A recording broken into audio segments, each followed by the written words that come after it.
Este é o podcast Servo de Cristo. Este é o último episódio desta temporada. E para fechar o tema do uso do Antigo Testamento no Novo Testamento, Marcos de Almeida, Luiz Felipe Xavier e Valdemar Crocker discutem sobre o uso do Antigo Testamento em Gálatas. Olá, graça e paz do nosso Senhor e Salvador Jesus Cristo. Sejam bem-vindos ao podcast do Seminário Teológico do Servo de Cristo. E hoje nós temos um tema muito importante, mas também um tema assim fascinante, intrigante, que é o uso que o autor faz do Antigo Testamento na produção literária do seu texto. E nós iremos trabalhar hoje com o texto de Gálatas. Daqui a pouquinho nós vamos falar um pouquinho mais sobre a autoria, sobre as introduções, mas eu quero, antes de mais nada, introduzir aqui, está comigo, professor Luiz Xavier, professor Valdemar Crocker, e eu quero dar as boas-vindas e convidando cada um de vocês para que vocês deem uma saudação para o nosso ouvinte. Tudo bom, queridos professores? Professor Valdemar. Olá, Marcos, é um privilégio, um prazer estar aí. Meu nome é Valdemar Crocker, sou casado há 42 anos quase com a Simone. Temos 3 filhos, Daniel, Rebeca, Priscila, as 2 filhas são casadas e a Rebeca com o Ciro já nos deram 2 netos maravilhosos, o Joshua e a Natalie, e o que faz de mim um avô babão e bobão. Trabalho para Edições Vida Nova como editor. Já fazia trabalho fazia muitos anos aí de tradutor ou revisor, e agora há 10 anos que sou editor de tempo integral da Vida Nova e ajudo também, com os meus dons numa igreja local, não de tempo pago, mas com pregações, estudos, aconselhamento na Igreja Irmãos Menonitas do Boqueirão aqui em Curitiba. É um privilégio, um prazer estar junto aí, Marcos. Muito bom, professor Luiz. Olá, Marcos, Valdemar, todos vocês que nos ouvem. Eu sou Luiz Felipe Xavier, sou casado com a Thaís, pai da Anne e do Bernardo. Anne com 8 anos e o Bernardo com 5. Eu falo aqui de BH, onde sou pastor na Igreja Batista da Redenção. É uma alegria para mim estar participando com vocês aqui. Muito bom, vocês já entenderam aqui o nível que nós estamos de servos do Senhor, mas servos preparados, que seguem aí no seu preparo. Eu quero iniciar conversando com vocês e te colocando já, professor Luiz, a questão da construção literária. Nós temos a estrutura viável de comunicação, o autor, a situação. Fala um pouco para nós, professor, a respeito desse caráter assim, introdutório desta epístola. Joia, em geral, quando a gente está diante de um texto bíblico, o que nós chamamos de caráter introdutório tem a ver com o autor, com data, com local de origem, com destinatário, com ocasião e propósito. Então nós poderíamos pensar todos esses elementos aqui relacionados com a carta aos Gálatas. Então essa carta foi escrita pelo apóstolo Paulo. Alguns a consideram como a primeira carta de Paulo, eu faço parte desse grupo, outros acham que ela pode ter sido a terceira carta de Paulo. E essa carta foi escrita, segundo eu entendo, por volta do ano 49 depois de Cristo, um pouco antes de Paulo descer a Jerusalém, descer no mapa, subir na geografia a Jerusalém, para participar do Concílio de Jerusalém, que está descrito em Atos capítulo 15. Então, Paulo tinha acabado de fazer a sua primeira viagem missionária, viagem que contou com a colaboração do Barnabé. Parece que Paulo é que foi o ajudante do Barnabé na primeira viagem. Eles passam por Chipre, que era a terra do Barnabé, e ingressam ali na região da Galácia, onde visitam e plantam igrejas em Antioquia da Psídia, Icônio, Listra e Derbe, 4 cidades ali daquela região. Depois eles voltam sobre os próprios passos até Antioquia da Síria, de onde tinham partido, base missionária do apóstolo, e pouco tempo depois chegam notícias de que falsos mestres judaizantes chegam naquelas comunidades e começam a disseminar dois problemas ali. Primeiro, questionando a autoridade apostólica de Paulo. Paulo não é apóstolo. E segundo, consequentemente, questionando também a validade do evangelho. O evangelho de Paulo não é evangelho. Então você deve imaginar como é que Paulo fica bravo. E quando ele fica sabendo dessas notícias aí, do que tinha acontecido, então ele escreve para essas igrejas, então um destinatário, né? São essas igrejas ali da Galácia do Sul, Antioquia da Psídia, Icônio, Listra e Derbe, para, em primeiro lugar, defender o seu apostolado e, em segundo lugar, defender o evangelho que ele prega. E imagino também defender o seu rebanho, né, Luiz? Isso. Como pastor, né? Coração de pastor, é só imaginar a gente quando tem uns lobos por aí que vêm para a igreja e começam a se infiltrar e roubar a ovelhinha. Aí a gente fica doido, e eu imagino que Paulo tenha ficado assim também. Exatamente, uma preocupação pastoral, né? O que é interessante, né, no que você diz, eu tenho exatamente essa nítida impressão, inclusive a maneira, alguns termos que ele usa no texto original, por exemplo, né, a expressão taumazo, a gente parece que está vendo, professor Valdemar, o Paulo irritado, né? Assim, você tem essa força, às vezes, no texto, que você percebe. Eu gostei muito da sua fala, Luiz, quando você diz, né, que Paulo está ali extremamente irritado com essa situação. Uhum. Exatamente. Um detalhe interessante dentro do próprio texto é que essa é a única carta de Paulo que não tem ação de graças, né? Ele já faz a saudação e já vai direto pro problema, para resolver o problema, né? Entra de sola. Entra de sola, literalmente. Mas, basicamente, o que eles estavam propondo, esses falsos mestres, era que aqueles irmãos primeiro se tornassem prosélitos, pagãos convertidos à fé judaica, guardando toda a lei, para depois se tornarem cristãos, né? Esse era o problema de fundo. E a evidência de que eles levariam isso em consideração, a evidência exterior mais clara, né, era a própria circuncisão, que Paulo lá no capítulo 5 vai até mostrar essa irritação dele. Quem dera se castrassem esses que querem impor isso a vocês, né? E não cortem só a pele, mas cortem tudo. É basicamente nesse nível assim que está a irritação de Paulo. Então esse era o problema de fundo, e ele escreve para afirmar o evangelho que ele tinha anunciado, e mais do que isso, que esses irmãos tinham acolhido pela fé e já davam frutos nele, né? O capítulo 3, que é um capítulo chave, né, onde Paulo está apelando para a experiência que eles tiveram com o Espírito Santo, mesmo sem guardar absolutamente nada da lei anteriormente, é onde o argumento do apóstolo vira, né, e ele consegue, então, trazer, provavelmente, o seu público de novo para o Evangelho. É isso. Professor Valdemar, veja, né, quando nós pensamos no primeiro século como contexto, óbvio que nós estamos pensando numa situação assim muito mosaica, né, multifacetado. O próprio judaísmo, ele é multifacetado, né? Não dá para você ter assim um viés religioso judaico, né, unânime. Não, muito pelo contrário, ele é pulverizado, né? Agora, pensando especificamente em Gálatas, né, onde Paulo faz o uso do Antigo Testamento, né, no Novo, né, essas pessoas que estão recebendo esse escrito, será que a gente conseguiria pensar, e talvez o ouvinte possa perguntar, mas será que essas pessoas ali da Galácia, eu sei que nós temos um problema, né, professor Luiz, professor Valdemar, nós temos um problema ali, se é a Galácia do Sul, se é a Galácia do Norte, tá? Aí envolve datação, enfim.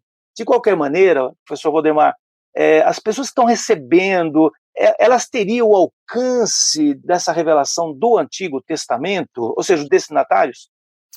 Pois olha, aí realmente o melhor para a gente assim, entender isso melhor e saber seria a gente fazer uma entrevista com elas e perguntar, né, como elas, que tipo de contexto elas tinham, né? Já quero comentar sobre isso, mas eu só vou pedir licença aí, Marcos, só para colocar um temperinho a mais no que o Luiz já destacou tão bem de toda a introdução. Eu dei mais uma olhada, gosto muito do Raymond Brown, da Introdução ao Novo Testamento, E ele, no começo aqui, ele faz o parágrafo de introdução dele é primoroso na seção referente a Gálatas. E aí ele diz assim, olha, realmente Gálatas parece ser a mais paulina de todas as epístolas paulinas, em que a raiva dele, vocês estavam falando da irritação, né? A raiva dele, ela é posta para fora e ele realmente fala o que pensa. Né? E ele diz, olha, a diplomacia fica para outra hora, né? Agora de usar a diplomacia, ele diz, tão marcante Gálatas que né, Lutero chamou de uma epístola predileta dele, né? Que ele gostava demais. Ele cita John Wesley, que sentiu toda uma tranquilidade e uma paz quando pôde pregar, né, uma mensagem sobre Gálatas, e inclusive ele vai e puxa lá o Pedro para fazer um comentário, né? Não são só Lutero, Wesley ou Marcião, já antes deles, que fez um comentário sobre Paulo. Pedro também já tinha feito um comentário sobre Paulo quando ele diz, e considerem a longanimidade do nosso Senhor como oportunidade de salvação, como também o nosso amado irmão Paulo escreveu a vocês, segundo a sabedoria que lhe foi dada, ao falar a respeito desses assuntos, como de fato costuma fazer em todas as suas cartas. Nelas há certas coisas difíceis de entender, e aqueles que não têm instrução e são instáveis deturparão, como também deturparão as demais escrituras, para a própria destruição deles. Então Pedro já fez o seu comentário. Aqui ele foi bem mais educado do que Paulo foi quando sugeriu aquela cirurgia, né, aos Gálatas ali, né? Então tem essas reações, e é muito interessante observar isso ao longo da história, né, como Gálatas foi importante, e depois tem até um comentário em relação ao Marcião que a gente pode acrescentar mais tarde. Mas assim como correu a notícia do Evangelho, eu agora não estou me baseando em fatos, mas no contexto que a gente pressupõe para aquela época. Galácia, assim, não era tão longe, né? Bastava passar ali pela Síria e se chegava, né, à terra de Israel, onde os fatos ocorreram. E era caminho de Roma, né? Só tem como passar, algumas vias das mais importantes correm por ali, e os judeus estavam espalhados pelo mundo da época, com certeza, né? Já estão em Roma. Então eu imagino que um certo conhecimento, professor Marcos, eles tivessem, né? Mas no fundo, a carta parece muito mais dirigida. Sim, é dirigida aos Gálatas, mas é como se fosse uma ferramenta colocada nas mãos deles para eles lutarem contra aqueles tinham muito conhecimento de causa, mesmo que conhecimento deturpado, como Pedro já previu na sua carta também, né? Então, certo conhecimento, sim, eles tinham, poderiam ter na época, mas não tão profundo quanto a carta pressupõe que eles tenham como leitores ou ouvintes da carta. Eu creio que é muito mais um conhecimento que está sendo dado, acrescentado a eles para eles poderem se defender. Excelente. E uma questão que nós temos um pouco, até o professor Valdemar tem razão, né, é sempre ir para o primeiro século, é sempre ir com uma velhinha bem assim, quase apagando, né, para poder fazer a leitura desse contexto. Mas uma coisa que nós sabemos é que, de fato, né, o judaísmo, ele passou por um processo de dispersão, e você tem, né, de fato, essas situações. O professor Luiz já falou com bastante propriedade a respeito de um problema, né, dos judaizantes, e possivelmente nós temos algumas pistas. Eu quero passar, professor Luiz, essa questão, né, o uso, então, que Paulo está fazendo ali do Antigo Testamento, né, como é que a gente lê, como é que o leitor pode identificar, né? Que tipo de citação ele faz, professor Luiz? Então, eu acho que antes da gente entrar efetivamente nos textos, né, seria interessante, vale ressaltar que Gálatas é a segunda carta de Paulo com mais citações do Antigo Testamento. Uhum. Essa carta só perde em citações para Romanos. E Romanos as citações estão bem presentes o tempo inteiro, né? E em que contexto, em geral, Paulo cita o Antigo Testamento? Em geral, em contextos de polêmica, onde ele precisa, de alguma maneira, fortalecer o seu argumento. Então, ele lança mão do texto do Antigo Testamento com essa intenção, né? Na carta aos Gálatas, especificamente, a gente tem pelo menos 11 citações diretas do Antigo Testamento e várias outras indiretas, ou que a gente poderia chamar de alusões, né? E a gente sabe que o texto do Antigo Testamento está no horizonte de Paulo, mas ele não o cita literalmente. Então isso é considerado como uma alusão, né? Uma alusão. E às vezes, além disso, ainda há ecos, né? A gente parece que ouve ali algumas coisas a mais, mesmo que não haja palavras em sequência sendo citadas, né? Sim, sim. Professor Luiz, professor Valdemar, só quero lembrar os ouvintes que nós já gravamos aquele primeiro episódio da série, onde nós abrimos e explicamos o que são essas citações diretas, só reforçando, né? Na academia nós chamamos de citações ipsis literis, né? Ou seja, a citação de fato que foi copiada. E as alusões são, na verdade, os ecos também, tem razão, são aqueles usos que você percebe que o autor se apropria, está ali, mas não é algo que ele copia do jeito como está no documento do Antigo Testamento. Então, só lembrando que nós já falamos a respeito desse assunto, e agora vamos entrar, então, vamos conversar um pouco do conteúdo de Gálatas, professor. Então, a primeira citação indireta que a gente tem aqui, ela se encontra em Gálatas 1, 15 a 16, né? Quem está ouvindo pode pegar a Bíblia aí, abrir com a gente, vai ser legal. Legal. Né? O texto está citando indiretamente Jeremias 1:5. Então o texto diz assim: mas Deus me separou desde o ventre materno e me chamou por sua graça, quando lhe agradou revelar o seu Filho em mim, para que eu o anunciasse entre os gentios. Então, provavelmente Paulo está citando indiretamente Jeremias 1:5, que diz: antes de formá-lo no ventre eu o escolhi. Antes de você nascer, eu o separei e o designei profeta às nações. E eu posso complementar ali, Luiz? Claro, fica à vontade. E é interessante que, para quem conhecia, né, para quem conhecia todo o Antigo Testamento, além de lembrar de Jeremias, deve ter lembrado também do servo do Senhor em Isaías 49, primeiro versículo, que é muito semelhante aí, né? Escute-me, vocês ilhas, ouçam vocês nações distantes, antes de eu nascer, o Senhor me chamou. Desde meu nascimento, ele fez menção de meu nome. Isso. Então... Na mesma linha, né? Isso. Uhum. O argumento é muito semelhante. E qual que seria, então, o propósito de Paulo, né? Então, no caminho de Damasco, por sua graça, Deus toma a iniciativa de chamar Paulo e de enviá-lo aos gentios. O apóstolo é aquele que agora, então, ele vai dar continuidade ao trabalho de Jesus, o Messias. Então, provavelmente, por isso ele faz essa alusão aqui ao texto do Antigo Testamento dessa forma.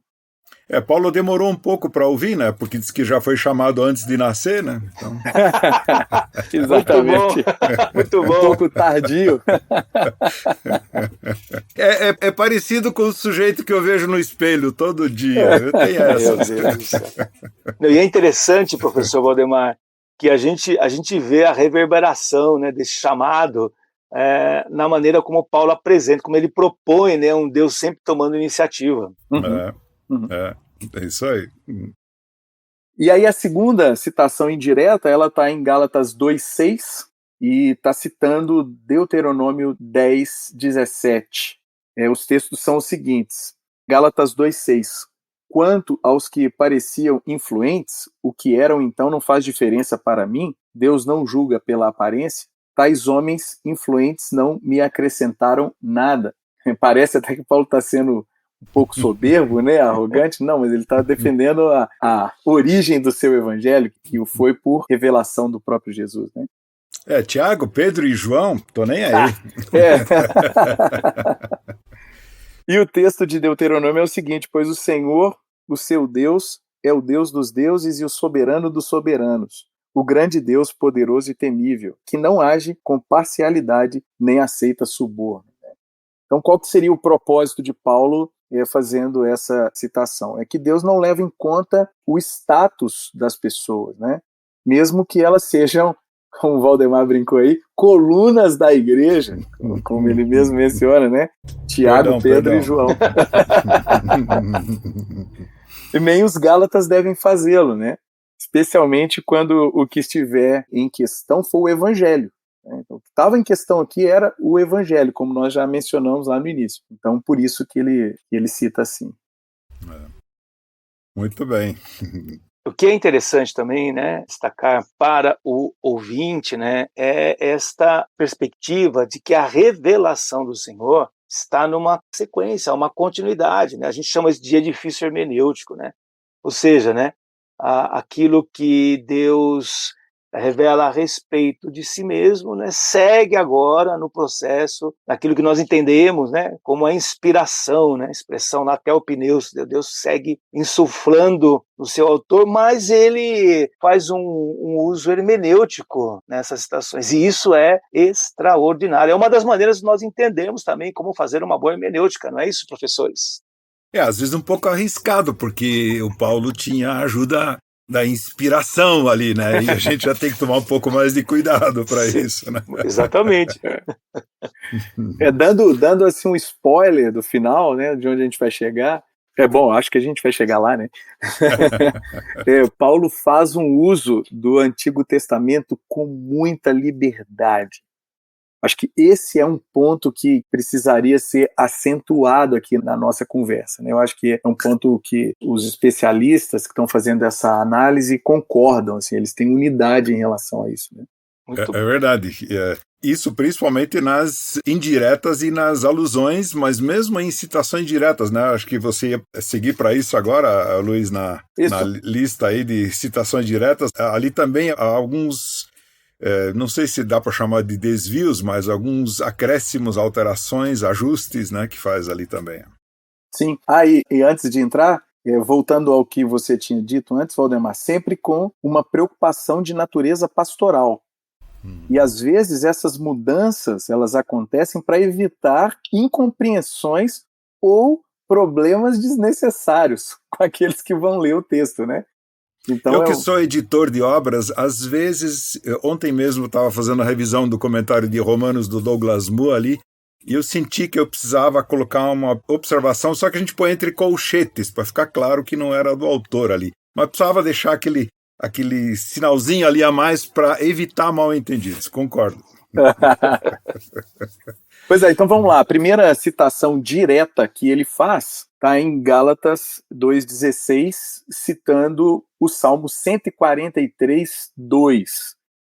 O contexto aqui de Gálatas 2, 15 a 20 é o seguinte: Paulo está argumentando com o objetivo de demonstrar aqui a gravidade de qualquer comportamento por parte de Pedro ou de outros judeus cristãos que possa coagir os cristãos gentios a adotar um estilo de vida judaico.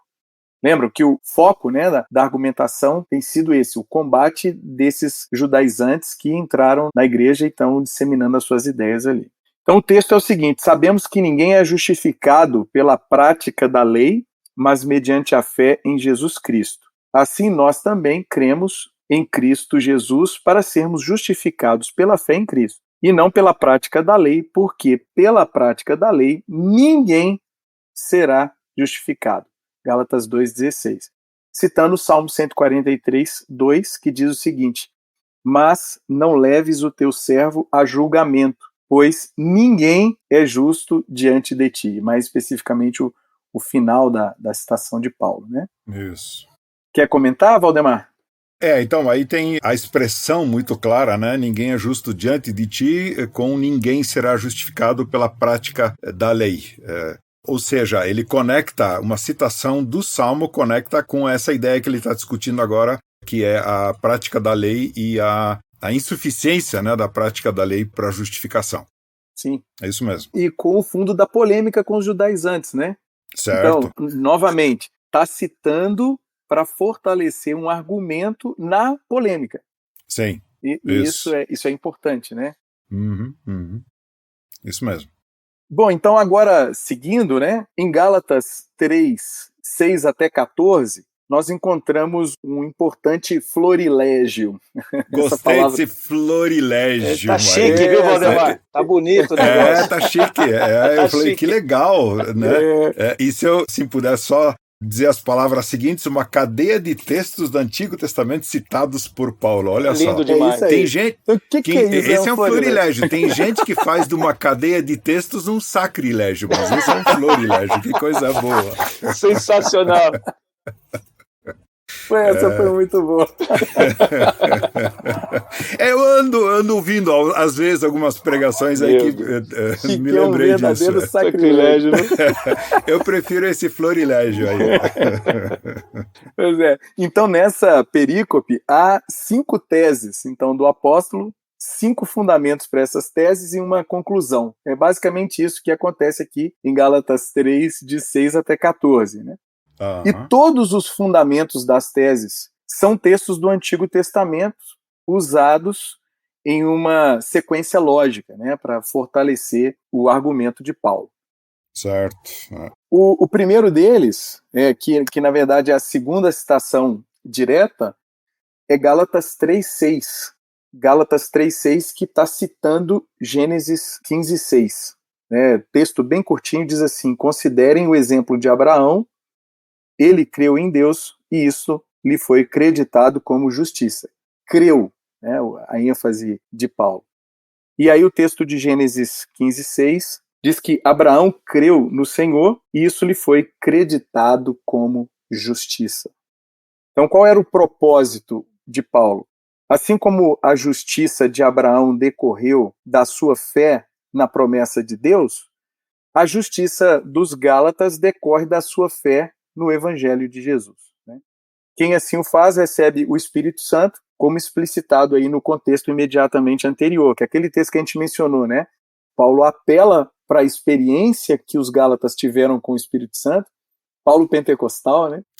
Vocês sabem que vocês têm o Espírito Santo, né? E eu queria saber quem foi aí que começou a praticar as obras da lei primeiro para depois receber o Espírito. Como eles sabiam que a resposta era ninguém, então não poderia ser esse o critério, né? Mas o critério seria realmente a fé, como a de Abraão. E justo o reforço nessa ideia de que a promessa, essa aliança feita com Abraão, essa promessa veio muito antes da lei, né? Mais de 4 séculos antes da lei, né? Então, faz a pessoa fazer algumas continhas e até ajustar os seus conceitos de antes e depois, né? O que vem antes, o que vem depois, né? E é muito interessante também lembrar os ouvintes, né, que o texto de Gálatas 1,6, Paulo está ali extremamente irritado, falando da irritação de Paulo novamente, né? Admirado, inclusive, né? Usando, inclusive, na língua original, né? Aquele jogo de palavra dos adjetivos, né? São 2 adjetivos para um mesmo termo em português, né? Me admiro que vocês estão passando tão rapidamente para outro evangelho que não é outro, né? Então ele faz esse jogo de palavra do allos, né?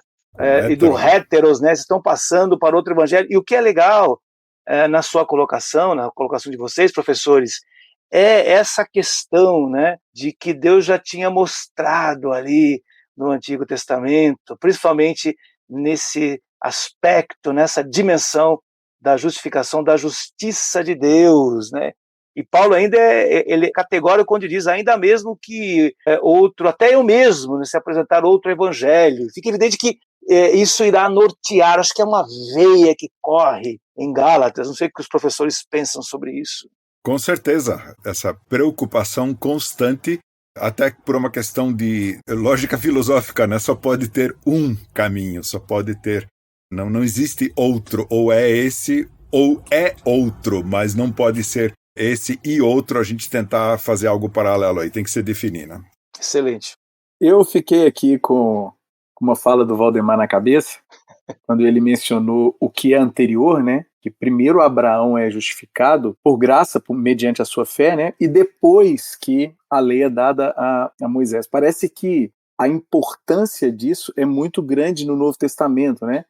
Hebreus, abrindo um pequeno parênteses, o argumento de Hebreus também é semelhante. O que é anterior é superior, né? Você concorda, Valdemar? Você acha que tem sentido isso? Com certeza é feita essa comparação ou essa conexão, né, do que é anterior e, portanto, a graça, a fé, o que foi imputado como justiça já veio antes da obediência, né? Então, nesse sentido, eu concordo sim. O Moisés Silva fala que aqui Paulo está pensando o tempo em 3 momentos. Um primeiro momento que é o da promessa, que vai até o Sinai, depois o tempo da lei, que vai do Sinai a Cristo, e depois o cumprimento da promessa e a herança, a posse da herança que vai de Cristo em diante, né? Eu acho que é bem interessante se a gente tiver isso, em mente. Eu acho que facilita a nossa compreensão do que ele está dizendo, né? Isso. E justo pelo que eu lembro, eu li na introdução do Raymond Brown, dizendo, olha, algo que é prometido antes por Deus não pode ser retirado depois por uma nova, pela lei que ele mandou, por uma nova etapa, né, na história da salvação. Excelente. Se você quiser seguir, caminhando, isso mesmo, vamos lá. A terceira citação direta, então, está em Gálatas 3:8, que está citando Gênesis 12:3. E alguns autores consideram também Gênesis 18:18 e 22:18. Mas o texto diz assim, Gálatas 3:8, prevendo a Escritura que Deus justificaria os gentios pela fé, anunciou primeiro as boas novas a Abraão, por meio de você todas as nações serão abençoadas. E o texto de Gênesis diz, abençoarei os que o abençoarem e amaldiçoarei os que o amaldiçoarem. E por meio de você, todos os povos da terra serão abençoados. Então essa é uma citação explícita, né? É muito clara. Com que propósito nós poderíamos perguntar? De dizer que os verdadeiros filhos de Abraão são aqueles que creem como Abraão creu. Então ele continua na sua argumentação. Quem é filho de Abraão? Filho de Abraão é quem creu como Abraão creu. Não necessariamente quem é descendente etnicamente do Abraão, né? Inclusive, os gentios, uma vez que, desde o início, Deus se propôs a abençoar gente de todas as nações. Então, Paulo retoma aqui aquele texto que está na origem do povo de Israel, que é o chamado de Abraão, muito caro para todos, né?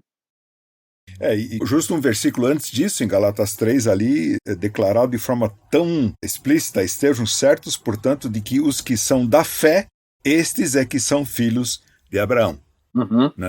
Tanto faz se foi circuncidado ou não, né? Realmente os da fé é que são os filhos de Abraão. Graças a Deus, né? Graças a Deus. Eu também. Bom, a quarta citação direta é em Gálatas 3:10, a parte B do versículo, que está citando Deuteronômio 27:26. Os textos são os seguintes, então, pois está escrito, maldito todo aquele que não persiste em praticar todas as coisas escritas no livro da lei. Né? E citando Deuteronômio 27:26, que diz assim, maldito quem não puser em prática as palavras desta lei. Todo o povo dirá, amém. Amém. Então, com que propósito Paulo está fazendo essa citação, né? De informar que todos aqueles que pretendem ser justificados por Deus, com base em seus próprios méritos, estão sob maldição. E isso por uma razão muito simples, né? Todos eles são incapazes de cumprir a lei em sua totalidade. Então ele está dizendo assim, olha, não escolham esse caminho. Não dá para ser por ele. Se vocês quiserem uma justificação que seja com base na obediência, vocês não vão conseguir, porque ninguém consegue cumprir toda a lei. É bem isso, Romanos é muito forte nesse aspecto também, né? E como diz o Douglas Moo no comentário de Romanos dele, que não, Paulo estava certo. Realmente quem cumprir a lei será justificado pela obediência. Só que ninguém conseguiu, ninguém consegue. Né? Exatamente. Então... Mas e aquela história, Luiz, não sei se eu estou pulando aí, pondo o carro na frente dos bois aí, mas toda a questão de Sara e Agar ali, que tem uma discussão ali, uma das citações ali, né? Ali me parece que Paulo dá um salto quádruplo ali, né? Interessante como ele interpreta aquilo. Não sei se a gente vai... Professor Marcos, temos tempo aí para comentar isso também? O tempo está curto, mas se vocês quiserem, podemos até já indo para o final comentando isso. E depois fazemos um fechamento, nós temos alguns minutos ainda. Tá. Então eu sugiro que o Luiz pule ali pro, acho que é a 10, né? A citação direta a 10. A 10ª. Que está no contexto de Gálatas 4, em que ele começa já no versículo 21. Sim. A fazer a recuperar a história ali pro pessoal, né? Eu acho que não dá tempo da gente recuperar a história, mas tem só um detalhe desde o ponto de vista do uso que Paulo faz do Antigo Testamento que é interessante, né? No texto aparece a palavra alegoria. Né? Só que, como a gente tem dificuldade com isso, né? Especialmente quem é herdeiro de toda uma tradição da reforma protestante, né? A alegoria é sempre vista com maus olhos, né? Então, os autores, quando vão comentar, embora no texto apareça a palavra alegoria, eles estão dizendo que Paulo está fazendo uma outra coisa, quase que uma espécie de uma tipologia, porque seria muito ruim admitir Paulo alegorizando, né? E, embora o ponto principal anterior Paulo é inspirado, né? Então até a alegoria que Paulo fizer é garantida pela inspiração. Então, parece que foi exatamente isso que sopraram no ouvido do Calvino quando ele ia reclamar aí da alegoria, lembraram ele que Paulo estava inspirado. Então Paulo pode. Inspirado. Então pode. Que é o caminho, né? Exatamente. Professores, deixa eu só já ir conduzindo vocês, né? Porque nós temos ainda alguns minutos para não estourar muito o nosso horário, né? Esse tema é apaixonante, já deu para perceber, o ouvinte já percebe, né? Como dá vontade, vocês vão dando água na boca da gente aqui, e é exatamente isso, né? Como nós temos ainda uns 3 ou 4 minutos no máximo, eu já queria ir conduzindo para o final, claro, uma gratidão enorme, prazer estar com vocês. E eu queria pensar aqui, na verdade, né, de propor aí algumas considerações finais, né? Primeiro para o professor Valdemar, que é o mais novinho de nós aqui, né? E depois... Só porque a imagem não aparece o cabelo branco, né? Depois do professor Luiz. Professor Valdemar, as considerações finais desse tempo nosso? Eu creio que nós devemos aprender muito de como é a interpretação do Antigo Testamento, com base no que os autores do Novo Testamento fazem com o Antigo Testamento. Tem gente viajando tanto, né, não só na maionese, mas em outros elementos aí, quando faz as citações, que a gente se assusta. Tem, né, todo um material que existe disponível hoje, né? Talvez a gente nem citou no começo aí, Luiz comentou comigo antes que ele fez uma base do seu estudo, do roteiro aqui, com base no comentário do uso do Antigo Testamento no Novo Testamento, né, como eles fazem, né, um livro sobre isso, que dá as orientações. E eu traduzi parte desse livro, Lucas 22, até o fim, depois João e Atos. E uma coisa que eu não esqueço, enquanto eu traduzia e via como esses autores desse livro ressaltam para nós como os autores do Novo Testamento usavam o Antigo, enquanto eu traduzia e trabalhava com isso, eu dizia assim, gente, se o pastor, antes de pregar um texto que cita o Antigo Testamento, desse só uma folhadinha nisso antes de subir para o púlpito domingo, né, ele seria salvo de muita abobrinha, né, de muita viagem astral aí que não cabe ali, né? Então, realmente eu quero incentivar, nós temos muito a aprender do uso do Antigo Testamento e algumas diretrizes muito boas estão na maneira em que os autores do Novo fazem uso do Antigo. E, claro, eles tinham, já comentamos antes de forma até, né, de brincadeira, mas é claro que eles tinham aí uma licença a mais em alguma alegoria que citassem, né? Porque Deus estava conduzindo o processo da inspiração, mas nós vamos errar bem menos se seguirmos as maneiras, né, em que eles citaram e atualizaram, em certo sentido, os conceitos do Antigo Testamento e os aplicaram à sua época. Então, realmente é fascinante fazer a reflexão sobre isso. Né, agradeço aí ao Marcos pela condução e ao Luiz por ter preparado o roteiro e ter nos conduzido nisso também, né? Passo para você, Luiz. Joia, então, eu queria fazer as minhas considerações finais com algumas afirmações aqui. Primeiro que Paulo parece ter boa parte do texto hebraico na memória. Então, isso eu acho importante ressaltar, né? Especialmente por causa da sua formação rabínica, ele tem provavelmente boa parte do texto hebraico na memória.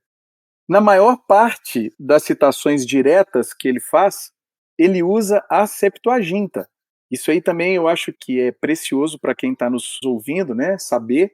Ele está escrevendo para um público que falava grego e por isso ele está lançando mão da Septuaginta, ficaria mais fácil. Tem hora que ele explicita, né, essas citações, ele diz está escrito e faz a citação, tem hora que não. Em poucas citações diretas, Paulo usa o texto hebraico. Poucas. Quem está estudando está percebendo que isso é raro. Paulo usa o Antigo Testamento, como eu disse antes, de forma bastante livre, né? Isso significa que, sob certas circunstâncias, ele faz modificações no texto. e o faz com essa preocupação pastoral, com essa preocupação de evitar alguns problemas. Então ele faz omissões de termos, ele faz acréscimos de termos, ele faz correções de termos, ele faz substituições de termos e faz reordenações de termos. E aí a gente precisaria de muito tempo para demonstrar tudo isso, mas é interessante porque essas informações apontam nessa direção. Ele usa de forma livre o Antigo Testamento, né? E a última referência que eu quero fazer aqui é que nas citações indiretas ou alusões, Paulo menciona princípios teológicos gerais, ele lança mão de tipologias ou alegorias, como a gente fez referência agora há pouco, e faz interpretações textuais livres, bem ao estilo do Midrash, praticado nas sinagogas e que ele conhecia muito bem, né?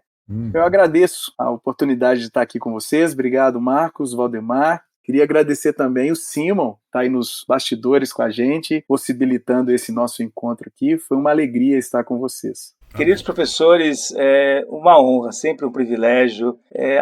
O Servo de Cristo é uma família e nós temos essa relação orgânica, somos irmãos e agradecidos a Deus por poder servir e expor, né, de maneira assim agradável, né? Foi muito bom esse tempo juntos. Gratidão do nosso coração. Que o Senhor siga nos abençoando. Muito obrigado. E que Deus te abençoe, nosso querido ouvinte. Fique atento aos nossos podcasts, por favor. Acesse e você pode interagir conosco. Deus siga os abençoando em nome do nosso Senhor e Salvador Jesus Cristo. Amém. Até logo, professores. Até logo, obrigado. Até logo, até mais.